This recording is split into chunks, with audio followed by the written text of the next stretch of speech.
شروع کرتی ہوں اللہ کے نام سے جو بے انتہا مہربان نہایت رحم فرمانے والا ہے۔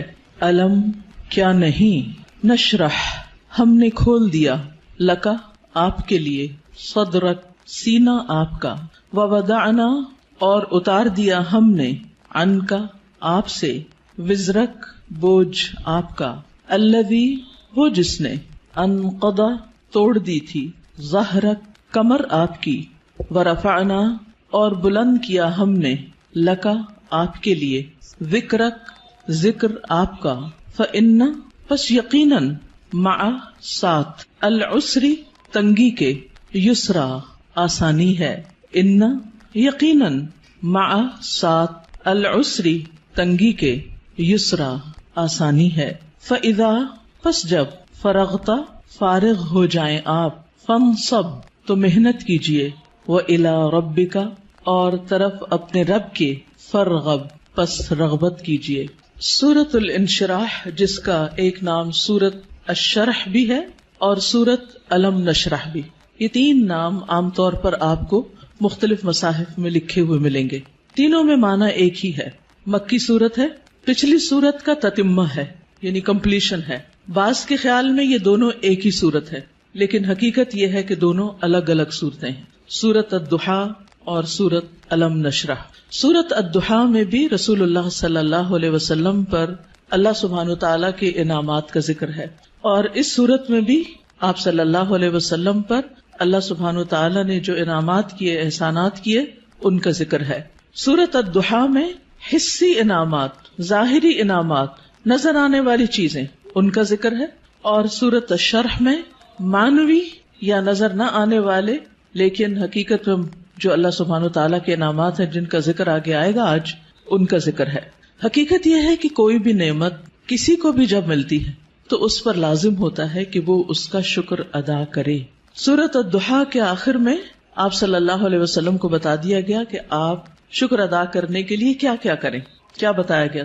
فَأَمَّا الْيَتِيمَ فَلَا تَقْهَرْ وَأَمَّا السَّائِلَ فَلَا تَنْهَرْ وَأَمَّا بِنِعْمَةِ رَبِّكَ فَحَدِّثْ، کہ جس طرح آپ پر احسانات ہوئے ہیں کہ اللہ تعالیٰ نے آپ کو یتیمی کی حالت میں بہترین ٹھکانہ عطا کیا اور بہترین آپ کو علم عطا کیا، نبوت عطا کی، تو اسی طرح آپ بھی یتیم کے ساتھ احسان کریں، اور جو سوالی کوئی آئے، علم کا سوالی یا مال کا سوالی، اس کے ساتھ نرمی کا سلوک کریں، اس کو ڈانٹے نہیں۔ یعنی آپ صلی اللہ علیہ وسلم کو دی جانے والی نعمتوں اور احسانات کا شکر ادا کرنے کا طریقہ بتایا جا رہا ہے، جیسی نعمتیں ویسا ہی شکر، اسی کی قسم کا شکر۔ اور اس صورت میں بھی ہم دیکھتے ہیں کہ جن احسانات کا ذکر ہے بعد میں اسی طرح کے شکر ادا کرنے کی بات ہے، اور یہاں چونکہ مانوی نعمتیں ہیں جیسے وحی الہی ہے، اور اللہ سبحانہ وتعالیٰ نے آپ کے لیے جو آسانیاں کی اور آپ کا ذکر خیر جو بلند کیا، تو اس پر آپ کو حکم دیا جا رہا ہے کہ آپ اپنے رب کی طرف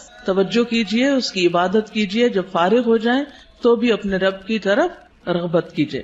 انسان جب کسی بھی نعمت کا شکر ادا کرتا ہے تو اللہ تعالیٰ کا وعدہ ہے کہ وہ اس نعمت کو بڑھا دیتا ہے اور زیادہ عطا کرتا ہے۔ ہمیں بھی اللہ تعالیٰ نے مختلف طرح کی نعمتیں اور ٹیلنٹس دے رکھے ہیں، بعض اوقات ہم اپنے ان ٹیلنٹس کو فل کیپیسٹی میں استعمال نہیں کرتے، نتیجہ کیا ہوتا ہے؟ ہماری صلاحیتوں کو زنگ لگ جاتا ہے۔ لیکن جتنا زیادہ ہم ان کو استعمال کرنے لگتے ہیں، جتنا زیادہ ہم ان کو دینے لگتے ہیں، اور خاص طور پر اگر کوئی شخص دین کی دعوت دینے والا ہو یا تعلیم دینے والا ہو، تو ایک استاد یا ایک داعی جتنا زیادہ اپنے مدعو کے ساتھ یا اپنے طالب علم کے ساتھ، اسٹوڈنٹ کے ساتھ محنت کرتا ہے، اس کے لیے قربانی کرتا ہے، اس کو سکھانے کی اور اس کو دینے کی کوشش کرتا ہے، تو اس کا علم اور تجربہ اتنا زیادہ بڑھتا چلا جاتا ہے۔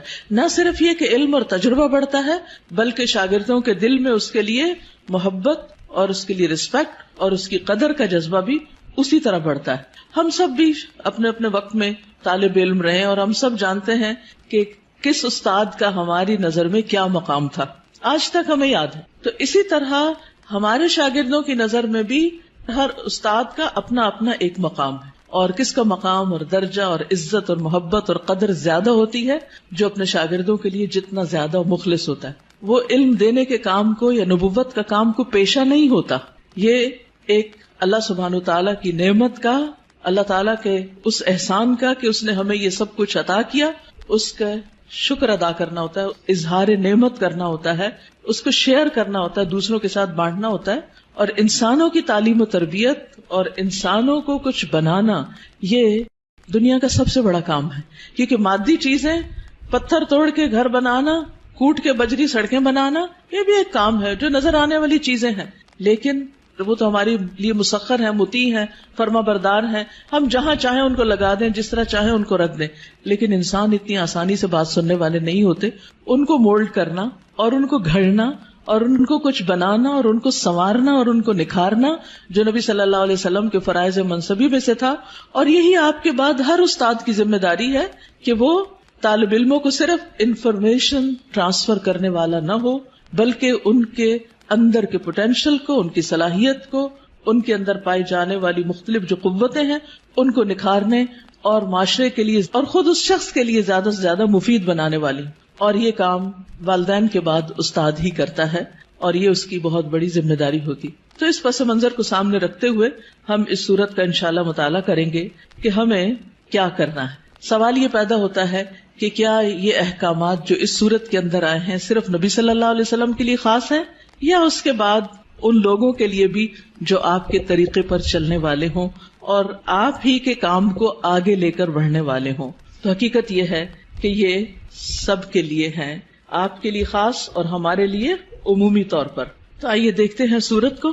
اللہ سبحانہ وتعالیٰ فرماتے ہیں الم نشرح لک صدرک. الم کیا نہیں, سوالیہ انداز ہے اور یہ یقیناً کے معنوں میں ہے, قد کے معنوں میں. نشرح ہم نے کھول دیا. شرح کا لفظ ہوتا ہے کسی چیز کو چھوٹے چھوٹے ٹکڑے کر کے, جیسے گوشت ہے تو گوشت کے چھوٹے چھوٹے سلائسز کرنا, اس کو کاٹنا.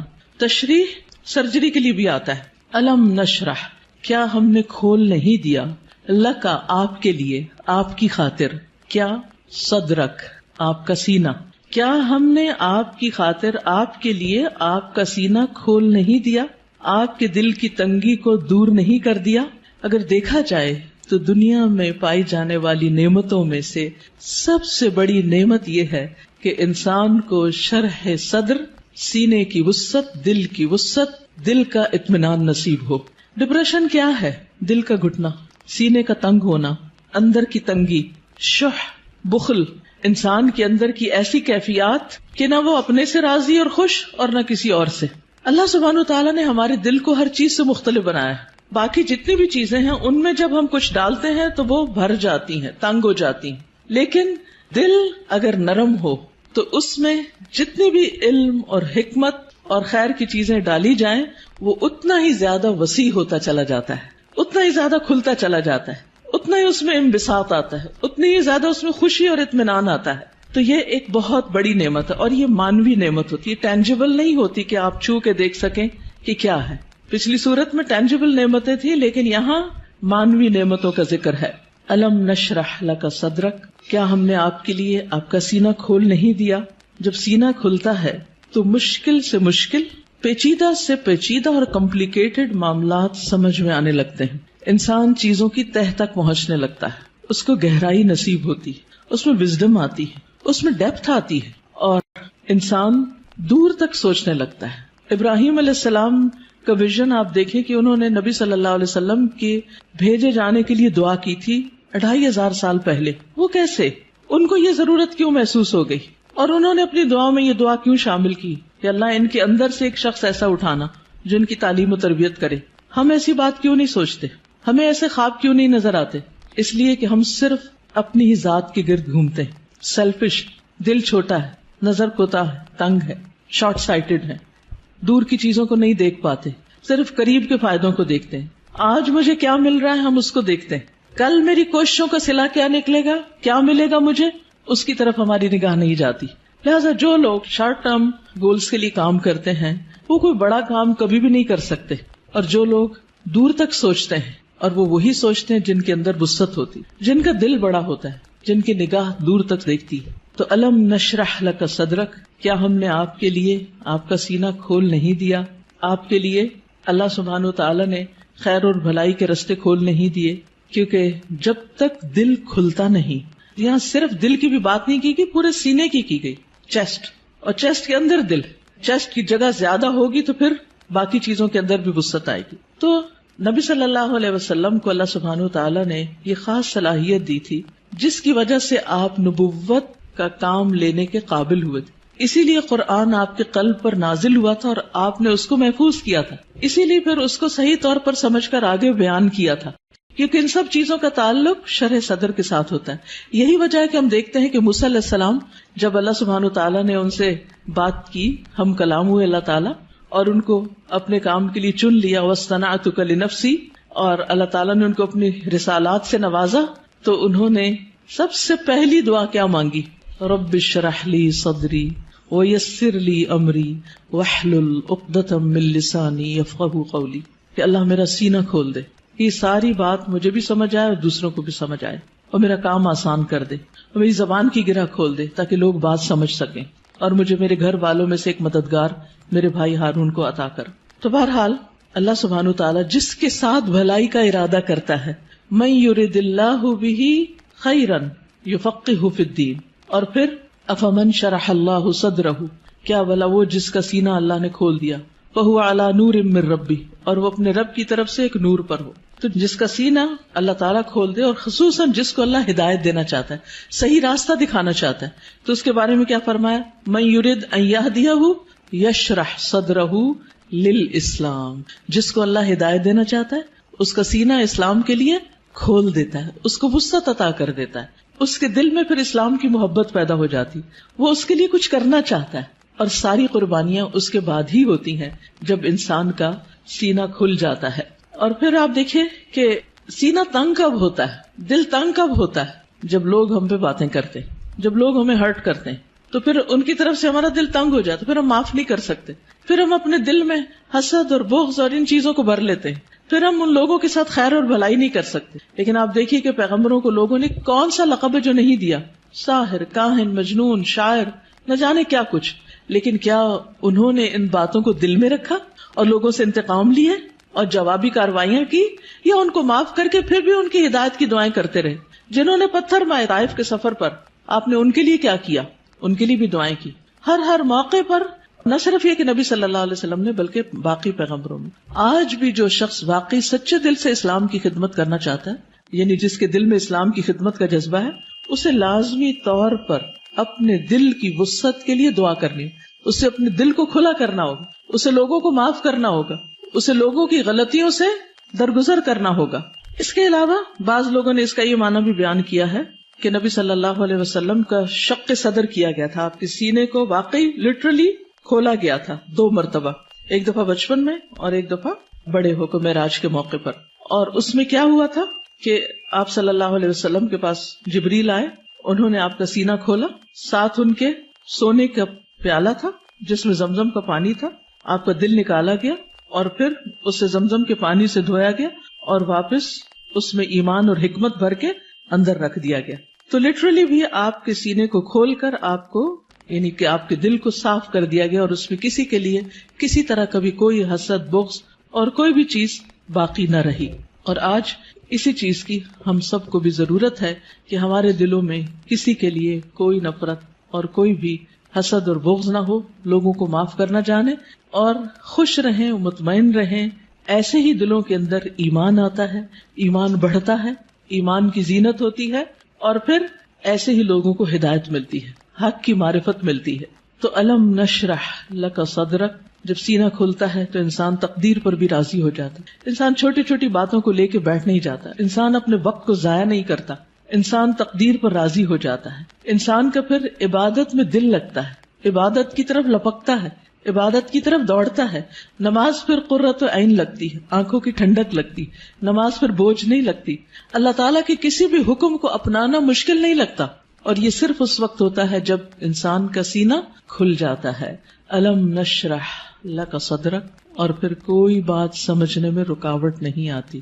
انسان بنا کہے دوسروں کی باتیں سمجھنے لگتا ہے، اسے دوسروں کی ضروریات نظر آنے لگتی ہیں، وہ دوسروں کی کیئر کرنے لگتا ہے. دوسری نعمت جس کا ذکر کیا گیا، وَوَضَعْنَا عَنْكَ وِزْرَكَ، اور ہم نے اٹھا دیا آپ سے، ہٹا دیا آپ سے، وزرک آپ کا بوجھ. وضع عن کا مطلب ہوتا ہے کسی چیز کو اٹھا لینا، اور وزر کہتے ہیں بھاری بوجھ کو. اور وزر قرآن مجید میں گناہ کے معنی میں بھی آتا ہے، ذنب کے معنی میں بھی. اب یہاں نبی صلی اللہ علیہ وسلم سے ان کے بوجھ ہٹا دیے گئے. اور یہاں پر آپ دیکھیں سورۃ الضحیٰ میں جو انداز تھا وہ کیا تھا کہ الم یجد کا یتیمن، سیکنڈ پرسن، الم یجد کا یتیمن، کیا اس نے آپ کو یتیم نہ پایا، فآوا ووجدک ضالا فہدی ووجدک عائلا فاغنی. لیکن یہاں زیادہ پرسنل انداز ہے، ووضعنا عنک وزرک، ہم نے آپ کا بھاری بوجھ آپ سے ہٹا دیا. اس بوجھ سے مراد کیا ہے؟ اس کے کئی معنی لیے گئے. نمبر ایک یہ کہ آپ کے دل پر نبوت سے پہلے جو ایک خاص بوجھ تھا، آپ کے ذہن میں کچھ سوالات تھے جن کا آپ جواب چاہتے تھے، آپ زندگی میں کچھ کرنا چاہتے تھے. آپ صلی اللہ علیہ وسلم اسی لیے شہر کو چھوڑ کر پہاڑ پر چلے جاتے، ہرا میں چلے جاتے تھے. تو جب اللہ سبحانہ وتعالیٰ نے آپ کو قرآن دیا، نبوت دی، تو آپ کے سوالوں کے جواب آپ کو ملنے لگے اور آپ کے بوجھ آپ سے دور ہو گئے. اسی طرح یہ معنی بھی کیا جاتا ہے کہ آپ صلی اللہ علیہ وسلم پر جو وحی کے نازل ہونے کے بعد ایک خاص کیفیت طاری ہو گئی تھی، آپ کے اندر ایک خوف کی کیفیت تھی. آپ واپس گئے اور آپ اپنی بیوی سے کہنے لگے کہ آپ مجھے کمبل اڑا دیں، چادر اڑا دیں. اور پھر حضرت خدیجہ جو تھی انہوں نے آپ کی کیئر کیا، آپ کا خیال رکھا. آپ کو اللہ تعالیٰ نے بہترین مددگار دیے. آپ کے پیغام پر سب سے پہلے حضرت خدیجہ ہی ایمان لے آئیں. پھر اسی طرح حضرت ابو بکر جو آپ کے دلی دوست تھے وہ آپ پر ایمان لے آئے. تو یہ جو وحی کی کیفیت تھی اور یہ جو فرشتے کو دیکھ کر آپ پر ایک خوف اور ایک بوجھ پڑ گیا اور آپ پر ایک پریشانی آ گئی، اور پھر کچھ عرصے کے لیے جیسے وحی کا سلسلہ منقطع بھی ہوا، اس میں بھی آپ پر پریشانی آئی. تو اللہ سبحانہ تعالیٰ نے وہ سارے بوجھ آپ سے ہٹا دیے، وہ پریشانیاں آپ کی دور کر دی. اسی طرح یہ معنی بھی کیا جاتا ہے کہ نبوت سے پہلے کے 40 سال جو آپ کے اللہ تعالی کی عبادت میں نہیں گزرے تھے، جس کا آپ کو ملال تھا، تو وہ کیفیت بھی آپ سے دور کر دی گئی. پھر اسی طرح یہ معنی بھی کیا گیا ہے کہ خلاف اولا جو کام آپ سے ہوئے، خلاف اولا کا مطلب یہ ہوتا ہے کہ پیغمبر کا درجہ اور مقام بہت بڑا ہوتا ہے. جیسے ایک مقولہ ہے نا کہ حسنات الابرار سیئات المقربین، جو نیک لوگوں کی نیکیاں ہوتی ہیں وہ مقربین کے غلطیاں شمار ہوتی ہیں. یعنی جو اللہ کے خاص اور مقرب بندے ہوتے ہیں ان کے لیے سٹینڈرڈ بہت ہائی ہے کہ ان کا اخلاق بھی عظیم ترین ہو اور ان سے چھوٹا سا بھی کوئی قصور، کوتاہی، کمی بیشی نہ ہو. لیکن نبی صلی اللہ علیہ وسلم انسان بھی تھے. جیسے عبس وتولی میں آیا کہ ایک شخص آپ کے پاس آیا کچھ پوچھنے کے لیے، آپ نے تھوڑی سی اس سے بے رخی برتی. تو یہ بے رخی کیا تھی؟ یہ اللہ سبحانہ تعالیٰ کی نگاہ میں ایک قصور تھا آپ کا. تو وزر کا معنی قصور بھی کیا گیا ہے. تو اللہ تعالیٰ نے وہ بھی آپ کا اگلے پچھلے سب قصور معاف کر دیے اور آپ کے بوجھ آپ سے ہٹا دیے. وَوَضَعْنَا عَنْكَ وِزْرَكَ الَّذِي أَنْقَضَ ظَهْرَكَ، وہ جس نے آپ کی کمر توڑ دی، یعنی آپ کو جس کا بہت زیادہ بوجھ محسوس ہوتا تھا.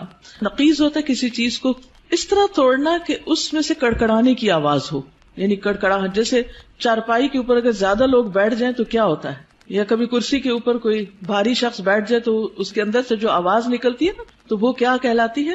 نقیض کہلاتی ہے. تو انقض ظہرک یعنی جس نے آپ کی پیٹھ کو بوجھل کر دیا تھا، آپ کے اوپر ایسی ذمہ داری آ پڑی تھی کہ آپ اس کی وجہ سے بہت دبے ہوئے یا آپ بہت اس کی وجہ سے بوجھل محسوس کر رہے تھے. تو اللہ سبحانہ تعالیٰ نے وہ بھی آپ سے دور کر دیا. وَرَفَعْنَا لَكَ ذِكْرَكَ، اور آپ کا ذکر خیر بلند کر دیا، یعنی آپ کو شہرت عطا کی، آپ کو بلندی عطا کی. نہ صرف یہ کہ آپ کو، بلکہ آپ کے ذکر کو، یعنی آپ کے نام کو، آپ کے مقام کو، آپ کے درجے کو بہت بلندی ملی. اور اس کے لیے ایک حدیث میں آتا ہے کہ نبی صلی اللہ علیہ وسلم نے فرمایا کہ جبریل علیہ السلام میرے پاس آئے اور کہا کہ آپ کا رب کریم پوچھتا ہے کہ آپ کیا جانتے ہیں کہ میں نے آپ کے ذکر کو کس طرح بلند کیا ہے؟ رفعنا لک ذکرک کیسے ہوا؟ میں نے جواب دیا کہ اس حقیقت کو اللہ تعالیٰ ہی بہتر جانتے ہیں. تو اللہ تعالیٰ نے فرمایا کہ آپ کے ذکر کی بلندی کی کیفیت یہ ہے کہ جہاں میرا ذکر کیا جائے گا وہاں آپ کا بھی ذکر کیا جائے گا، یعنی نبی صلی اللہ علیہ وسلم کا ذکر بھی. اور اسی لیے ہم دیکھتے ہیں کہ جب ایک شخص مسلمان ہوتا ہے تو کیا پڑھتا ہے؟ لا الہ الا اللہ اور محمد الرسول اللہ، یعنی اسلام میں انٹر ہونے کے لیے جو کلمہ پڑھا جاتا ہے. اسی طرح اشہد ان لا الہ الا اللہ و اشہد ان محمدن عبدہ و رسولہ. پھر اسی طرح آپ دیکھیے کہ 5 وقت جو نماز ہوتی ہے آذان، اس میں اشہد ان لا الہ الا اللہ و اشہد ان محمد الرسول اللہ. پھر نماز میں اتحیات اور پھر اس کے بعد درود شریف، اس میں بھی نبی صلی اللہ علیہ وسلم کا ذکر ہوتا ہے. پھر اسی طرح جب بھی جہاں بھی جو بھی آپ کا نام لے ساتھ آپ کے اوپر درود و سلام بھیجے، پڑھنے والا بھی اور سننے والا بھی.